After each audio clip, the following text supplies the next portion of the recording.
오늘 우리에게 주시는 말씀은 이사야서 51장 17절부터 23절의 말씀이고요. 설교의 제목은 깰지어다 깰지어다 라는 제목으로 말씀을 전하려고 합니다.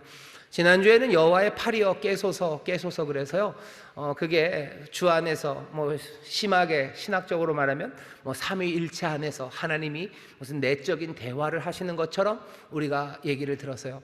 하나님 안에서 모닝콜이 울리는 겁니다. 자, 이제 역사의 시간이 되었어요. 이제는 하나님이 일할 때가 됐다고, 이제는 은혜를 베풀고 능력의 팔로 구원해야 될 때가 됐다고, 그 팔을 보시며 내가 여기 있다 하고 오셔서 약속의 말씀을 전하신 이야기가 지난주에 우리가 들었던 이야기입니다. 오늘은 그 모닝콜, 그 깨라는 이야기가요, 우리에게 들려지기 시작합니다.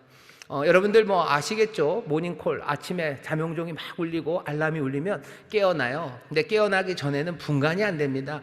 이게 꿈인지 생신지도 구별이 안 되고요, 아침인지 저녁인지도 구별이 안 돼요. 깨어나야, 그래서 일어나야 뭔가가 분간이 됩니다. 예루살렘이 그리고 이스라엘 사람들이 바벨론에 있을 때는요, 분간이 안 돼요. 왜냐하면은 앞뒤로 위아래로 정신없이 얻어 터지고요, 계속해서 밀려오는 아픔들 그리고 격변의 시간들이 정신을 하나도 없게 합니다. 그렇게 정신이 없으면 어떻게 헤어날 방법이 없어요. 여러분들 권투 잘 안 해보셨죠? 저도 안 해봤습니다. 한 대, 두 대쯤 맞을 때는 그래도 정신이 있어요. 피하려고 하고 주먹이 오나 보다 피해야 된다. 그런데 여러 대 맞기 시작하고요, 정신없이 오면요, 정말로 주먹이 그냥 아무 데서나 막 날라오는 것 같아요. 그때는 정신이 아무것도 없습니다. 그냥 피할 생각도 안 나고요, 어떻게 할 것도 안 나고 그냥 아무 생각 없죠. 그러다 보면 누워 있는 겁니다. 그러면 게임은 끝난 거예요. 깰지어다 라는 말이 우리에게 정신 차리라는 얘기예요. 혼란하지 않아요? 모든 것들이 정신없이 그냥 닥쳐오니까 그냥 끝이고, 거기서 꼼짝달싹 못하는, 누워있는 사람, 잠자는 사람은 꼼짝달싹 못합니다. 이게 비몽사몽인 사람은 아무것도 못합니다. 그러니 알람이 울리는 거예요. 깰지어다 그러면서 뭔가 일어나고 있는 사태를 정확하게 보게 하십니다. 오늘 우리에게도 똑같은 말씀을 하셔요. 우리에게도 사태를 분명하게 보게 하셔요. 우리의 삶에 다가오는 여러 가지 문제들, 우리의 삶을 황폐하게 하는 것, 우리의 삶을 멸망으로 이끌어가는 것 같은 것, 우리에게 기근과 칼을 가져다 줍니다. 배도 고프고요, 칼도 날라오고요, 그냥 온갖 것들이 정신없이 와요. 이 모든 것들을 그냥 정신없이 보지 말고 깨라고, 잠에서 깨라고, 정신 바짝 차리라고, 각성하라고 우리를 지금 부추기고 또 우리에게 다시 한번 알람을 울리고 있어요. 이 울리는 이야기는 어떻게 온다고요? 그 귀가 아침마다 깨우쳐지고 귀가 열린 사람, 궁핍한 자들에게 전할 말, 주 여호와의 말을 받은 사람이 지금 우리에게 와서 하는 겁니다. 주 여호와의 말을 받은 사람이, 그분이 우리에게 오셔서 오늘 전하는 이야기는요, 두 가지예요. 하나는 그분 스스로 우리에게 우리의 현실을 설명해 줘요. 현실이 이러지 않냐, 이런 현실에서 주가 하시는 말을 들어라 라는 겁니다. 다시 한번 우리의 현실을 확인해 보죠.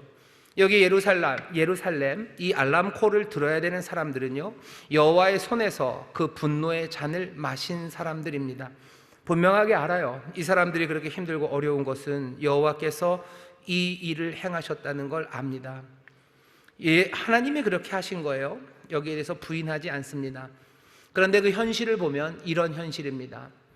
여기 깨져버린 예루살렘의 현실은요, 비틀거리게 하는 큰 잔을 마신 사람들입니다. 17절 보면 이렇게 돼 있어요. 여호와의 손에서 그 분노의 잔을 마신 예루살렘이여, 깰지어다 일어설지어다. 네가 이미 비틀거름치게 하는 큰 잔을 마셔 다 하였도다. 잔을 마시긴 마셨는데요, 비틀거름치게 하는 큰 잔입니다. 뒤에 보면 포도주가 아니라 그 잔을 마셨대요. 원래는 축제의 자리에서 즐겁게 포도주를 마셔야 되는 것 같지만 아니라는 거죠. 비틀거리게 하는 잔입니다. 이 비틀거리게 하는 잔은 술 취해서 비틀거리게 하는 게 아니에요. 이거는 죽음으로 이끌어가는 어쩌면 독약입니다. 독배예요. 비틀거리게 하는 잔을 마셨어요. 이 잔을 여호와께서 주셨답니다. 당연히 이 잔을 마시면 어떻게 돼요? 죽어가는 겁니다. 그냥 딱 먹는 순간 딱 죽는 게 아니죠. 독약을 먹어보신 분은 별로 없으시겠지만 혹시라도 드시지는 마십시오. 이렇게 되는 거예요. 아픕니다. 아파요. 많이 아파요. 배가 아파요. 쓰립니다. 그리고 꼼짝도 못해요. 그리고 쓰러지는 거예요. 그 비통함에 절망이죠. 독약을 마셨는데 뭐가 있겠어요. 예전에 무슨 위세척을 하러 어디 응급실로 가겠습니까? 이제 끝인 거예요. 그 아픔을 끙끙 끌어안고 그냥 죽어가는 겁니다. 예루살렘, 지금 이 말을 들어야 되는 사람의 절망은 그런 거예요. 독약을 마신 사람처럼 독약의 그 큰 잔을 다 마셨으니 소망은 없어요. 죽어갈 그때까지 아플 겁니다. 죽어갈 그때까지 쓰러져 있을 겁니다. 나 아파 쓰러져 있는 나는 독약을 마신 나예요. 여기에 회복 그런 건 없습니다. 난 죽을 겁니다 라는 것이 예루살렘입니다.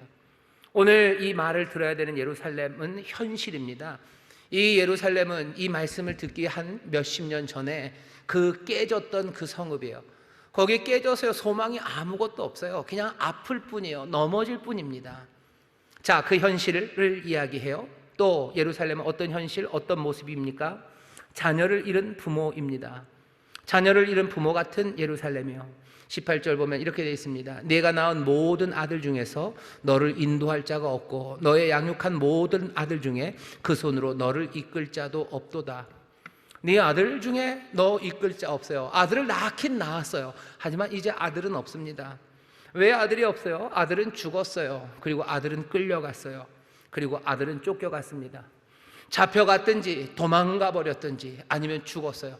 바벨론이 예루살렘을 쳐들어왔을 때 예루살렘에 있는 모든 아들과 딸들은 그렇게 죽어갔어요. 어린아이들, 정말로 어린아이들을 정말로 개구리들 패대기 치듯이 그 돌에다 패대기 쳤대요. 그러니 시편 137편에 보면요 조금은 잔인한 노래가 나옵니다. 바벨론의 그 아들들을 그 돌에다 패대기 칠 사람, 그 사람이 복이 있다고 얘기해요. 왜? 이 사람들의 마음이죠. 내 자녀들을 그렇게 패대기 쳤어요. 부모들 앞에서 그렇게 패대기를 쳤어요. 내 생떼 같은 아이들을 그렇게 처참하게 죽였어요. 그렇게 모질게 굴면서 끌려가고 겨우겨우 도망간 아이들은 그냥 사라져버렸어요. 아무도 내 아이들은 남지 않았습니다. 네가 아이를 낳았지만 그 아들 중에서 너를 인도할 자 없어요. 아들이 죽어가고 잡혀가고 쫓겨가는 거 보는 거 그거 비통합니다. 하지만 그 이후도 쓸쓸함이죠. 처연함이죠. 이제 연약해지는 나를 돌볼 내 자녀는 아무도 없습니다. 자녀가 죽었다는 것 그것들만도 슬퍼요. 하지만 그 이후로도 소망이 없습니다. 예루살렘은 어떤 곳이에요? 자녀를 잃은 부모, 그런 곳이 예루살렘입니다. 정말로 이런 일이 있었습니까? 지금 여기 있는 이야기는 상상의 이야기가 아닙니다. 정말로 예루살렘이 바벨론에게 그렇게 당했어요. 그렇게 아팠어요. 이들의 아픔과 애통함은요, 이건 현실입니다. 일어났던 일들에 관한 이야기예요. 자녀를 잃은 부모였던 이 예루살렘은 또 어떤 곳입니까? 여기는 능욕을 당하는 노예 같은 곳이 예루살렘입니다. 23절 끝에 보면 이렇게 돼 있죠. 그들 너희를 곤고하게 하던 자들 그들은 일찍이 네게 이르기를 엎드리라 우리가 넘어가리라 하던 자들이라 너를 넘어가려는 그들의 앞에 네가 내 허리를 펴서 땅 같게 거리 같게 하였느니라. 무슨 얘기예요? 너 엎드려라 그러는 거예요? 엎드려라 그러면 엎드려야 됩니다. 왜 엎드려야 돼요? 내가 너를 넘어가겠대요. 장난치겠다는 거죠. 가면 되지. 가던 길 가면 되지. 왜 엎드리라고 그래서 그거 넘어갑니까? 어려운 일 부탁할 수 있어요. 뭔가 의미 있는 일이라면 까짓거 할 겁니다. 하지만 아무 의미 없는 일을 시킬 수 있다는 건 뭐예요? 이건 하찮게 여기는 거예요. 정말 하찮은 인생이니 하찮은 일 시키는 겁니다.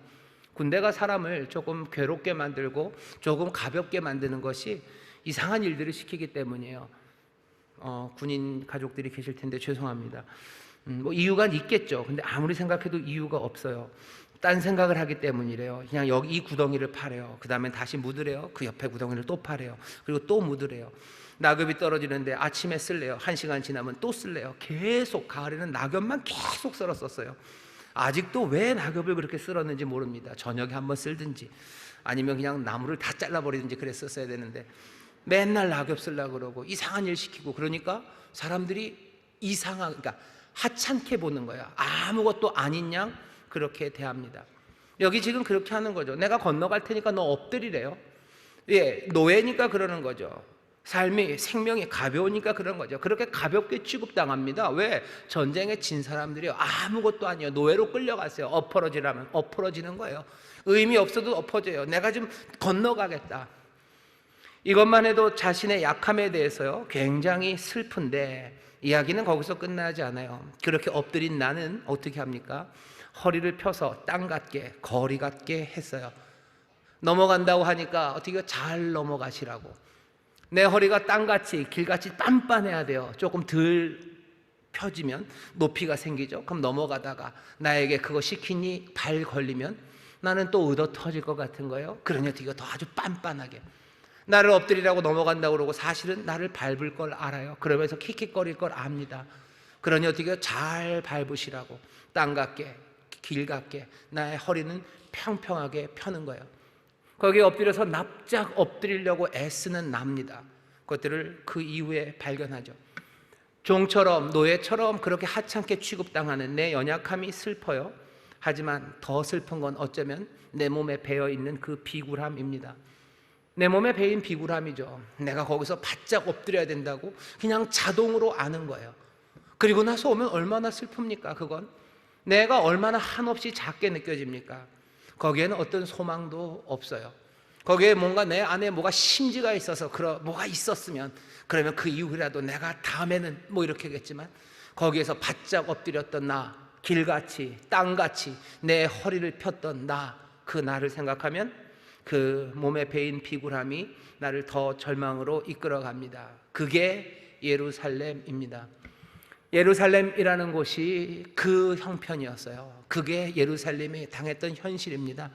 이 현실이 우리랑 그렇게 멀지도 않아요. 우리의 현실과도 꽤나 맞닿아 있습니다. 우리의 삶도요 독약을 먹은 사람처럼 아파 쓰러졌는데 이 아파 쓰러진 게 뭐 변비약 먹어서 조금 있다가 이제 배가 아프지만 화장실 한번 갔다 놓으면 다 좋아져. 나는 지금 변비약 먹고 배 아파야 하는 거 지금 아니에요. 내가 마신 건 이건 내가 독약을 마신 거예요. 일어설 수 없는 쓰라림과 아픔으로 지금 쓰러져 있는 것이 우리의 삶이죠. 우리의 삶이 자식을 잃은 사람처럼요 내 힘없이 내 자녀들이 굶어서 헤매고 어질어질하는 걸 우리는 봅니다. 우리 아이들이 밥 못 먹어서 어질어질하는 아이들도 있을 수 있어요. 내 아이들이 의에 굶주려서 억울해서 혼미해서 쓰러져 가는 거 보는 거예요. 내 아이들이 꿈이 없어서 꿈이 비어서요 방황하는 거 그것들 봅니다. 미래에 대한 기대가 없어서 혼미해지는 거 보는 거죠. 예레미야 애가 2장 19절에 보면요 너희들 이른 초경에 밤 이른 초경 그 초저녁부터 네 자녀들을 위해서 울래요. 네 얼굴에서 눈물이 물처럼 쏟아지게 울어라. 너 손들고 하나님 앞에 부르짖어라. 왜? 네 자녀들이 굶주려 혼미하여 지금 돌아다니지 않냐? 쓰러질 것처럼 돌아다니지 않냐? 예루살렘의 일들이 그랬습니다. 우리의 삶이 여기 능욕을 당하는 노예 같아요. 세상에 억울한 일 당하죠. 이리 치이고 저리 치이죠. 이리 치이고 저리 치는 것만 해도 가슴 아픈데요 거기에 바짝 엎드리는 비굴한 내 모습, 거기에 대해서 말 하나 못하고 그냥 지나가는 강아지한테나 침이나 뱉고 그냥 주먹이나 거기다 던지고 그런 나를 보면요 더 절망스럽습니다. 한없이 작아지는 삶들, 세상의 폭력과 세상의 악과 그리고 세상의 여러 문제에 찍어 눌려지는 내 삶의 모습, 그 현실이에요. 지금 곤핍한 자들에게 와서 그들을 돕는 말을 하는 겁니다. 독약을 먹고 쓰러진 사람들, 그렇게 자녀를 잃은 사람들, 그렇게 절망으로 스스로에게 실망할 수밖에 없는 사람들, 그 사람들이 뭘로 일어납니까? 그 사람들의 삶은 혼미해요. 이게 뭔가 싶은 거죠. 나에게 닥쳐온 온갖 문제들 뭐라고 생각해요? 여호와께서 나에게 이런 일을 주신 거예요. 맞을 겁니다. 주께서 주관하시니 그러실 거예요. 그러면 이게 끝인 거죠. 그죠? 이게 끝이죠. 주가 그렇게 하셨다면 이걸 누가 엎어놓겠습니까? 그냥 거기에서 멍하게 살아가는 게 이게 무슨 일인지 몰라서 이리저리 궁고하고 이리저리 방향을 찾지만 찾지 못하고 주저앉아 있는 것이 예루살렘이고 그리고 어쩌면 우리도 그 사람들처럼 곤핍한 사람들입니다. 이 곤핍한 예루살렘에게 그리고 곤핍한 우리들에게 주 여호와의 말씀이 전해집니다. 이사야서 51장 오늘 본문에서 이 예루살렘에게 전해지는 말이 있어요. 그러니 당연히 이 말씀은 곤핍한 우리에게도 오늘 전해지는 말입니다. 예루살렘에 무슨 말이 전해지나 보세요. 지금 예루살렘 이렇게 무너지고 아파 쓰러지고 그리고 스스로 실망하고 절망한 이 예루살렘에게 현실은 이 현실이에요. 현실이 하나 더 붙어요. 뭐죠? 지난주에도 말씀드렸는데 자기들이 끌려간 그 바벨론, 거기가 망하기 시작합니다. 역사적인 격변의 시간이 와요. 바벨론이 무너져 내려요. 그러니 삶은 더 어렵습니다. 이제 다른 고레스가 와서 다스릴 거예요. 그러면 이건 더 힘들죠. 그리고 그 변화는 격변의 시간에 더 많이 상처받고요, 더 많이 이리저리 치이고 아무것도 아닌 양 취급받을 겁니다. 그러니 두려워요. 지금도 절망인데 이 역사의 격변에서요, 우리는 더 절망할 수밖에 없다고 생각하는 그 예루살렘입니다. 우리도 그렇죠. 우리도 예루살렘처럼 그렇게 약을 먹은 것처럼 쓰러져 어떻게 소망이 없는 상황에서, 미래를 꿈꾸기도 어려운 상황에서, 나 스스로의 못남과 약함과 그 비굴함에 어쩔 줄 모르는 우리의 삶에 문제가 생깁니다. 더 격변이 생겨요. 감당할 수 없는 문제가 생겨요. 그러면 우리 어떻게 생각하죠? 이건 끝이에요. 끝의 끝이에요. 절망입니다. 더 이상 소망할 것 없고 두리번 뭘 찾을 것도 없어요. 그 상황에 놓인 곤핍한 자들에게 지금 전하는 말입니다. 전하는 말은 아주 간단하고 분명합니다. 뭐라고 하는지 들어보셔요. 21절입니다. 그러므로 너 곤고하며 포도주가 아니라도 취한 자여, 이 말을 들으라. 너 곤고하며 진노의 잔을 마신 사람들입니다. 그래서 너희들 이 말을 들으래요. 뭐라고 얘기하십니까? 22절입니다. 네 주 여호와 그 백성을 신원하시는 내 하나님이 이같이 말씀하시되, 현실을 한번 확인하고요, 이제는 정말로 주 여호와께서 전하시는 그 말을 곤핍한 자에게 전하십니다. 그러니 여러분들 들으셔야 돼요. 뭐라고요? 보라, 주의를 확 집중해 놓고 얘기하십니다. 내가 비틀거름치게 하는 잔, 곧 나의 분노의 큰 잔을 내 손에서 거두어서 너로 다시는 마시지 않게 하고 그 잔을 너를 곤곡케 하던 자들의 손에 두리라. 이게 주께서 예루살렘에게 주시는 말씀입니다. 어떻게 하신대요? 너를 비틀거림치게 했던 그 잔을 너에게서 거두어서요, 네가 다시는 그 잔을 마시지 않게 할 거고요, 그리고 그 잔은 너를 곤곡해 했던 바로 그 자들에게 주겠대요. 누가 곤곡해 했는데요? 이건 현실의 이야기입니다. 바벨론이 그렇게 했어요. 그러니 이제 뭡니까? 바벨론이 비틀거리고 바벨론이 쓰러질 거라는 거예요. 바벨론의 사람들, 어머니들이 자녀들을 잃을 거고, 바벨론이 짓밟힐 거고, 바벨론이 스스로 자기들의 비굴함을 발견하게 될 거예요. 그게 하나님이 지금 이 예루살렘에게 하시는 말입니다. 우리에게도 아마 이 말씀을 주신다면요, 우리는 어떻게 이 말을 들어요?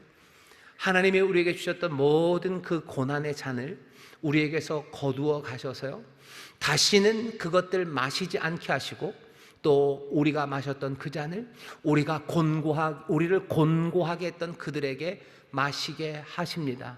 그게 오늘 우리에게 주시는 주 여호와 하나님의 말씀인 줄 믿습니다. 이 말씀을 여기 있는 이 사람들, 예루살렘 사람들은 분명하게 봐요. 왜? 바벨론이 망하는 게 우리가 더 힘들어지는 게 아니구나, 이 잔이 이제 누구에게로? 바벨론에게로 갔구나 라고 들어요. 삶이 변한 게 있습니까? 변한 건 없습니다. 하지만 바벨론에게 갔으니 무슨 뜻입니까? 하나님의 뜻대로, 하나님이 말씀하신 대로 세상의 절망과 그 고난과 아픔은요, 결국은 하나님이 우리에게 주신 것이 이제는 아니에요. 이제는 하나님이 우리를 때리시는 거 아니에요. 이제 우리가 아픈 것이 있다면 그건 사라져버릴, 풀처럼 죽어갈 사람들이 우리를 괴롭게 하는 거예요. 그렇다면 그것들은 좀에 쓰러지는 그 옷들처럼, 그리고 벌레 먹는 양털처럼 사라져갈 겁니다. 사라져갈 거예요. 우리의 아픔은 영원하지 않아요. 이건 사람들이 주는 것뿐만 남았어요. 여호와의 잔, 그것은 넘어간 겁니다. 여러분들 예레미야서 25장에 보면요, 이미 예루살렘이 망할 때쯤 예레미야를 통해서 하나님이 예언하신 바가 있습니다. 이렇게 예언하셨어요. 예레미야서 25장 15절서부터입니다. 이스라엘의 하나님 여호와께서 이같이 내게 이르시되, 너는 내 손에서 이 진노의 잔을 받아가지고 내가 너를 보내는 바 그 모든 나라로 마시게 하라. 그들이 마시고 비틀거리며 미치리니 이는 내가 그들 중에 칼을 보냄을 인함이니라 하시기로, 내가 여호와의 손에서 그 잔을 받아서 여호와께서 나를 보내신 바 그 모든 나라로 마시게 하되 1번 타자 누굽니까? 예루살렘과 유다 성읍들과 그 왕들과 그 방백들로 마시게 하였더니 그들이 멸망과 놀램과 치소와 저주를 당함이 오늘날과 같으니라. 지금 예루살렘과 유다 성읍이 아픈 건 뭐예요? 여호와의 그 진노의 잔을 우리가 지금 마신 거예요. 하지만 우리만 마시지는 않을 거예요. 모든 나라로 마시게 할 거예요. 그 다음엔 애굽 왕 바로입니다. 그 다음엔 모든 잡족들입니다. 에돔입니다. 모압입니다. 암몬입니다. 두로입니다. 블레셋입니다. 그리고 26절 제일 마지막에 누구예요? 세삭 왕입니다. 세삭이라는 것은 바벨론이라는 뜻이에요. 바벨론 왕이 그걸 마실 겁니다. 왜 바벨론이라고 안 그러고 세삭이라고 그랬어요? 이 당시가 바벨론의 그 시퍼런, 서슬퍼런 그 힘 앞에 있는 거죠. 그러니 바벨론 망한다는 얘기를 어떻게 합니까? 그러니까 세삭이 망한다고 그러는 거예요. 근데 세삭이 바벨론인지는 어떻게 알아요? 이건 암호입니다. 암호인데요, 좀 유치하고 간단한 암호예요. 아트바시 그래가지고요, 히브리 말 제일 첫이 알레프, 우리식으로 하면 A입니다. 그리고 제일 끝이 타우예요. T예요. 그래서 아트예요. 첫 글자 대신에 마지막 글자를 써요. 그리고 두 번째 글자가 B인데요, 바예요. 그리고 뒤에서 두 번째가 쉽니다. 그래서 아트바시 그래가지고요, 알파벳을 거꾸로 쓰는 거예요. 그러니까 기억 쓸 자리에 우리식으로 말하면 히읗을 쓰는 거죠. 기억 대신에 히읗을 써요. 그래서 히읗 쓰면 기억이죠. 그러니까 기억 써놓으면 여러분들 그게 무슨 글자 같으셔요? 자음으로만 되어 있는데, 자음 3개, 기억으로 된 한글 아시는 거 있으신가요? 퍼뜩 떠오르는 건 계곡이죠. 그런데 요새는 계곡이 먹으면 안 돼요. 그러니 그거 먹으러 가자는 어떻게 써야 돼요? 히읗 먹으러 가자 이렇게 하면은 아트바시입니다. 기억이 되는 거예요. 저는 계곡이 잘 안 좋아합니다. 먹으면 별로 좋진 않습니다. 요새는 먹은 지 한 몇 년 됐습니다. 별 얘기를 다 합니다. 세삭왕이에요. 바벨론에게 먹이겠다고 하셨어요. 지금 시간이 지나서 한 몇십 년이 지난 거죠. 여기 지금 얘기하는 건 뭐예요? 바벨론이 무너지는데 봐라, 예루살렘 그 진노의 잔을 마시고 너희들 쓰러진다고 그랬지? 하지만 이건 모든 나라가 먹을 거야. 왜? 모든 나라가 하나님 앞에 범죄했기 때문이에요. 하나님의 의를 이루신다. 너희 먹을 만큼 이제 먹었어요. 너희는 이사야서 40장 2절 보면 너희가 배나 받았다요. 진노의 잔, 하나님의 벌 너무 넘치게 받았어. 그러니 이젠 됐다. 그 다음에 이건 누구에게 옮기겠대요? 이거를 바벨론으로 옮겨 놓으시겠대요. 자 봐라, 바벨론이 무너져서 우리는 더 절망할 거라고 생각했어요. 아니, 바벨론이 무너진 건 더 절망할 일이 아니에요. 이건 무슨 일이에요? 하나님의 선하신 뜻이 이루어지고 있는 일입니다. 깨라는 거예요. 깰지어다. 너무 얻어맞다 보니 정신없지. 하지만 세상이 어두워져 가고 세상이 무너져 가는 것 보면서 정말 끝으로 가고 있구나, 우리의 삶은 정말 절망이구나 라고 생각하지 말라는 거예요. 요즘 우리 주변에서 일어나고 있는 대통령 선거와 관련된 여러 가지 이야기들로 이것저것이 허물어져 가는 것들이 보여요. 그것들을 보면서 이 나라는 끝이고 내 삶은 끝이군. 아니 모르겠어요. 이 나라는 어떻게 될지 모르겠습니다만 의를 쫓으며 하나님의 나라와 하나님의 백성인 우리들 하나님의 율법이 마음에 있는 우리들의 삶이 끝이 아닙니다. 깨셔요. 정신 차리셔요. 우리를 실망하게 하는 거, 무너지는 거, 우리를 힘들게 하는 일들이 있지만 뭐가 이루어지고 있어요? 하나님의 의는 가깝고 하나님의 구원은 영원하고 그 의는 패하여지지 않습니다. 세상에 무엇이라도 무너질 때 여러분들 절망하지 마셔요. 그것 때문에 더 깊은 잠에 들어가지 마셔요. 그때는 깨어나는 겁니다. 하나님의 의가 가깝다고 생각하셔요. 예루살렘에게 말하는 거예요. 세상이 더 어려워지니 이제 더 어둡고 더 끝인가 보다. 아니다. 이제 너희의 진노의 잔 그것 하나님이 가져가셨고 이제 너희의 삶에 다시는 그거 마시지 않게 하실 거고 그걸 너희를 공고하게 하던 그 자들에게 가져다 주었다고. 그러니 세상에서 일어나고 있는 여러 가지 무너지는 일들 때문에 너네들 그것으로 혼란하고 그것 때문에 더 절망으로 빠지지 말고 뭐 하라고요? 너희들 하나님의 구원이 가까웠음을, 하나님의 의가 가까웠음을 보고 다시 움직이기 시작하라고 우리에게 주시는 말씀인 줄 믿습니다. 믿는 사람들은 이 말씀을 받는 거예요. 이 말이 옵니다. 그리고 우리는 그것을 믿음으로 영접하는 겁니다. 정말 그렇습니까? 달라진 게 있나요? 예루살렘은 여전히 황폐하고 여기 바벨론은 여전히 극성이고 여전히 우리를 찌르는 것들이 있어요. 여전히 칼과 기근이 있어요. 하지만 우리가 들은 말씀은 우리에게서 그 잔을 가져가셔서 다시는 그 잔을 마시지 않게 하시고 그것들을 우리를 곤고하게 했던 바로 그 사람들에게 가져다 주었던 그 말씀을 우리는 믿음으로 영접합니다. 그 믿음으로 영접해서 깨어서 세상을 다시 보는 것, 그것이 우리가 해야 될 일인 줄 믿습니다. 오늘 말씀에는 그 복음이 들리는 거예요. 그 말씀이 들려요. 그리고 우리는 그것을 믿습니다. 특별히 곤핍한 자는 어쩌면 이것을 믿는 것이 복입니다. 그래야 소망으로 일어설 수 있습니다. 세상의 고난을 다시 보셔요. 다시 보셔요. 세상의 문제들을 다시 보셔요. 세상에서 여기저기 무너지는 거 볼 때 여러분들 다시 생각하셔요. 깰지어다. 그 진노의 잔이 그리로 갔다는 것, 하나님이 지금 잔을 돌리고 계신다는 거예요. 잔을 돌리시는 이가 있다는 거죠. 그것이 그냥 돌아가는 게 아니에요. 하나님께서 그것들을 돌리고 계셔요. 하나님이 운행하고 계셔요. 하나님의 선하신 뜻이 이루어집니다. 그러니 여러분들 다시 한번 역사를 보시고 내 삶에 이루어지고 있는 이 고난은 이제 하나님이 주시는 진노가 아닙니다. 그러니 영원하지 않습니다.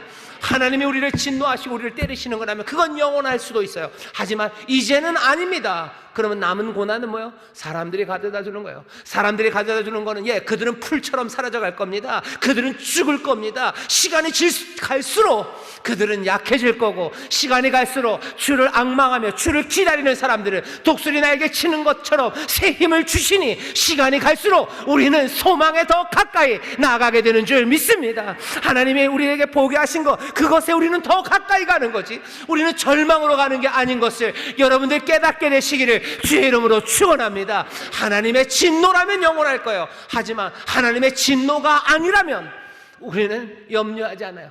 아프겠죠? 하지만 시간이 갈수록 절망할 사람들은 아닙니다.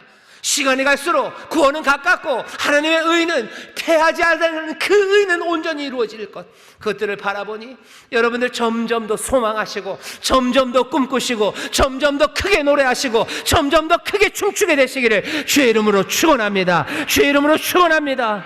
점점 더 슬퍼지는 사람 아니라 점점 더 기뻐하는 사람들, 점점 절망하는 사람이 아니라 점점 소망하는 사람들 되시기를 주의 이름으로 축원합니다. 우리에게 온 진노는 여호와의 진노, 영원한 진노는 이제 끝났고 뭐예요? 남은 게 있다면 풀 같은 것들이 우리를 괴롭게 하는 것, 풀 같은 것들이 우리를 비방하고 우리를 회방하는 것이에요.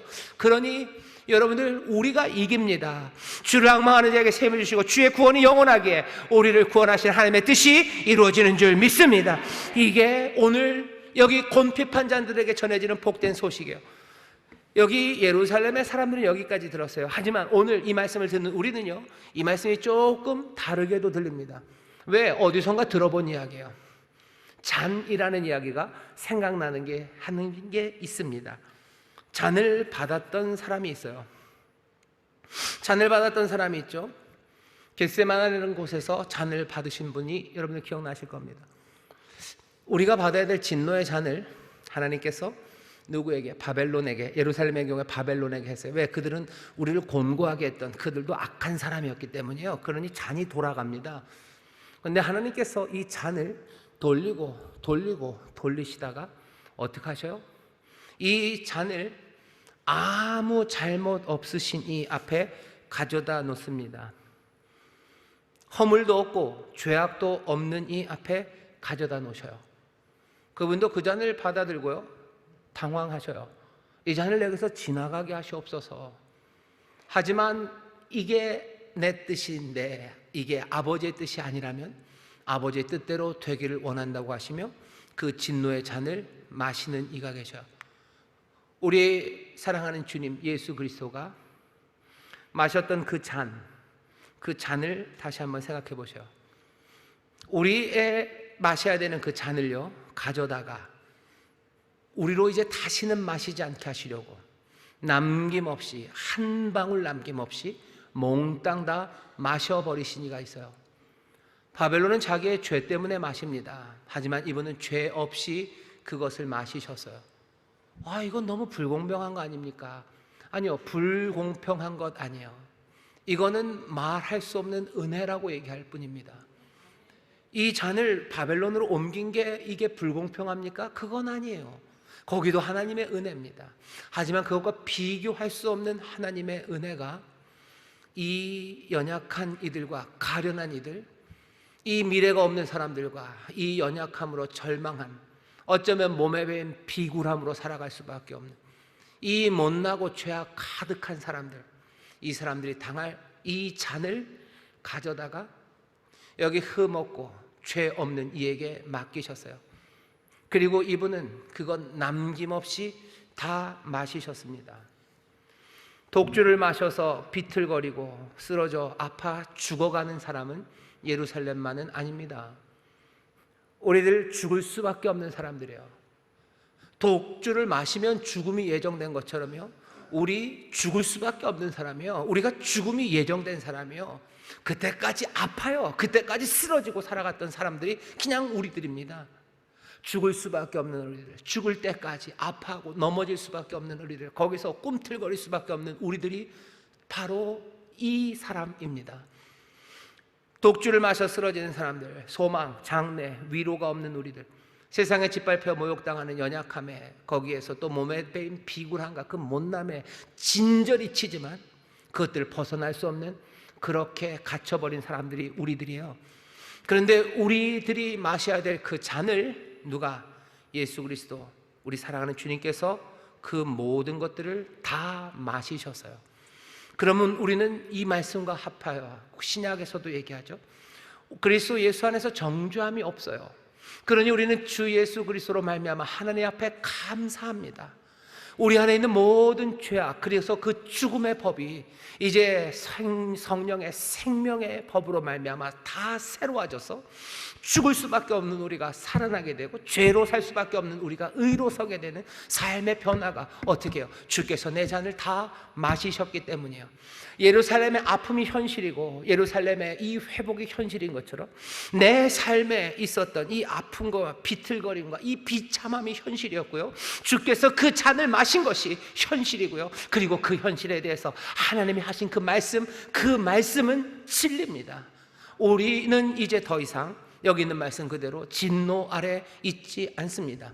내 삶에 칼과 기근과 연병이 있을지라도, 내 삶에 환난과 그리고 멸망과 칼과 그리고 기근과 그 모든 폭력이 있을지라도, 그것들은 이제 절대로 우리 하나님의 진노는 아닙니다. 우리는 그 죄로 인한 진노에서 벗어난 사람들이에요. 그 진노에서 벗어났으니 우리의 삶에 있는 아픔은 절대 영원하지 않습니다. 왜? 나연을 내가 위로자고 내가 구원자라고 말씀하시니가, 세상에 너희를 곤곡해 하던 그들은 다 죽는 자들이라고 말씀하셨던 그이가, 너희가 죽지 않는다, 구덩이에 들어가지 않는다, 내가 너를 일으킨다라고 약속하셨던 그이가 우리의 삶에 분명히 함께 하시니, 우리의 삶의 아픔과 고난은 하나님이 신원하시고 구원하시고 회복하실 그런 아픔들인 줄 믿습니다. 우리의 절망의 모든 요인들은 해결될 문제들인 줄 믿습니다.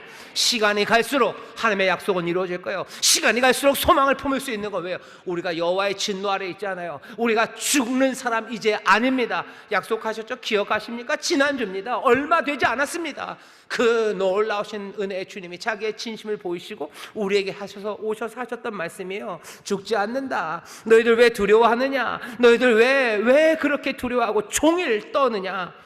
결박된 포로가 속히 놓일 것이니 죽지도 아니할 것이요 구덩이로 내려가지도 아니할 것이며 그 양식이 핍절하지도 아니하리라.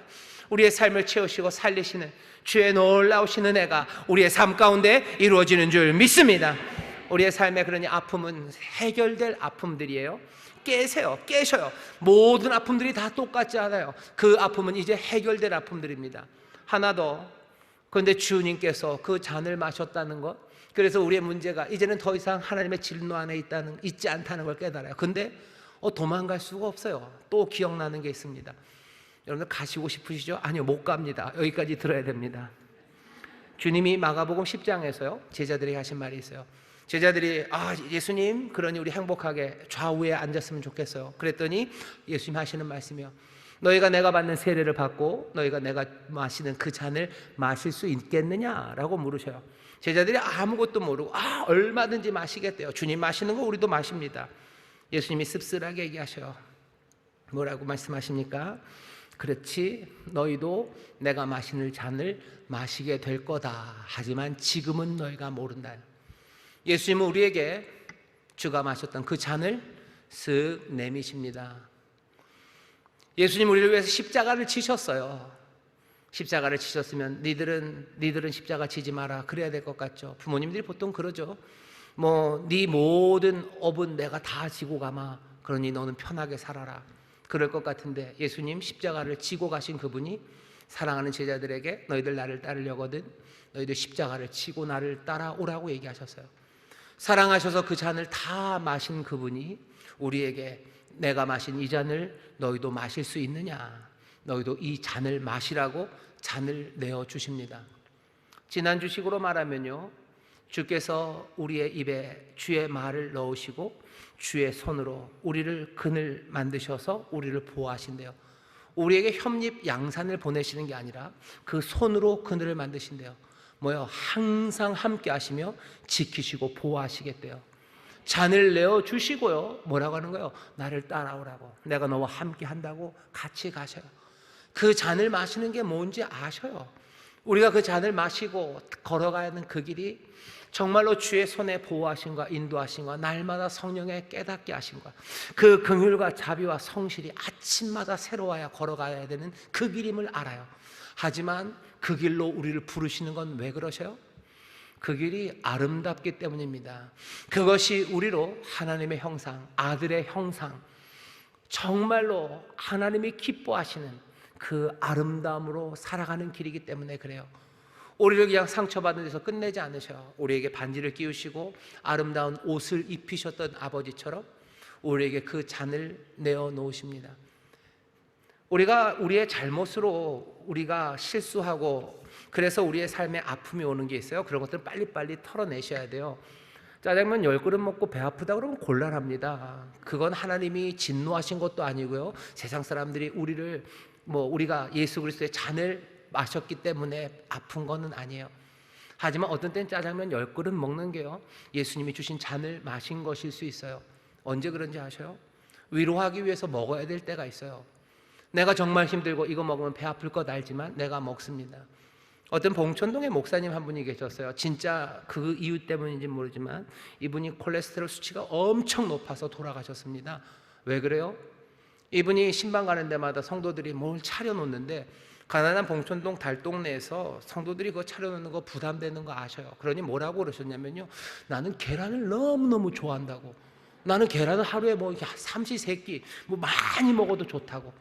그러니까 성도들이 그냥 계란 삶아서 목사님 오실 때마다 계란을 주시는 거예요.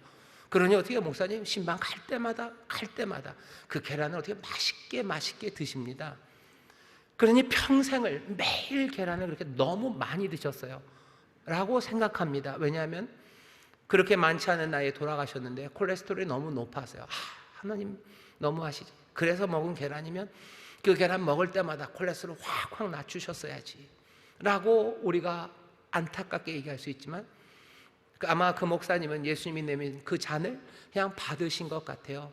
계란 먹을 때마다 얼마나 목매이고 배부르셨을 거예요. 그게 그렇게 좋아서 얘기하신 거 아니죠. 그래도 그것이 위로가 되고 그 사람들에게 평안이 되고 기쁨이 되려고 하나님의 나라, 정말로 성령 안에서 의와 평강과 희락을 누리는 그 삶 주시려고 목사님 그거 다 마신 거죠. 이건 어떻게 분간합니까?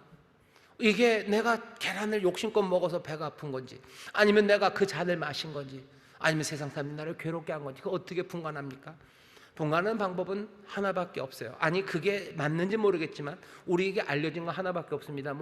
아침마다 그 귀를 깨우치시고, 그래서 귀를 여셔서 주의 말씀 충만하게 하시고, 그래서 그 말씀으로 곤핍한 자들에게 그 말을 전하는 사람들, 정말로 용서받아서 하나님의 저주에서 벗어나서 그 십자가 주님 따라 하나하나 소망으로 걷는 사람들, 그 사람들은 내 삶에 주어진 이 고난이 절대로 하나님의 진노 아래에 있는 건 아닙니다. 그건 아니에요. 이것들이 적들에게서 오는 거라면 이건 얼마든지 소망으로 이겨나고 신원하신 하나님 기대할 수 있어요. 또 이것이 내 잘못이라고, 내가 죄를 짓고 내가 못나서 그렇게 된 거라면 그거 털어버리면 됩니다.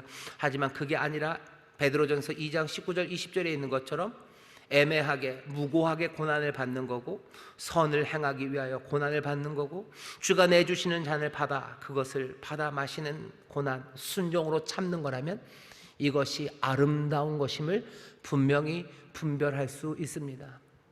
그러니 그 고난은 아름다움으로 받아들일 거예요. 그리고 내가 잘못이 있다면 그건 털어낼 거예요. 그리고 하나님의 진노가 아닌 적들이 나를 아프게 하는 비방과 해방, 그런 건 얼마든지 쓰러질 거 할 거고 하나님이 해결하실 걸 믿으며 가볍게 살아갈 겁니다. 깨어나야 돼요. 깰지어다. 우리에게 다가오는 모든 아픔과 그 고난이 몽땅 다 똑같은 거 아닙니다. 주의 진노는 끝났어요. 적들의 아픔과 비방과 해방은 이건 시간 문제입니다. 하나님이 신원하시고 해결하실 거예요. 내가 잘못하고 어리석어서 된 것 털어내시면 돼요. 빨리 털어내시면 돼요. 그리고 더 중요한 것은 주께서 우리에게 내어주시는 고난의 잔, 그 잔이라면 얼마든지 믿음으로 순종하며 붙잡으셔서 베드로전서 2장에 말하는 것처럼 그런 사람들은 아름답다고 얘기합니다. 아름다운 하나님의 자녀들로 서게 되시기를 주의 이름으로 축원합니다. 기도하겠습니다. 하나님 감사합니다. 우리의 삶에 아픔이 많으나 주여 그 모든 것들을 깨어나 분별하게 하여 주옵소서. 아침입니다. 하나님 빛 아래서, 진리의 빛 아래서 그것들을 깨달아 아버지 하나님, 두려워하지 않아야 될 것들 두려워하지 말게 하시고, 빨리 털어내야 될 것들 빨리 털어내게 하시고, 또 우리가 받아 아름다움으로 주님 닮아갈 그 힘듦과 어려움들이라면 얼마든지 하나님 믿음으로 순종하며 참아내요. 점점 더 하나님의 자녀로 아름다워져가는 하나님의 귀한 자녀들, 예수의 사람들 되게 하여 주옵소서. 감사드리며 예수님 이름으로 축복하며 기도하옵나이다. 아멘.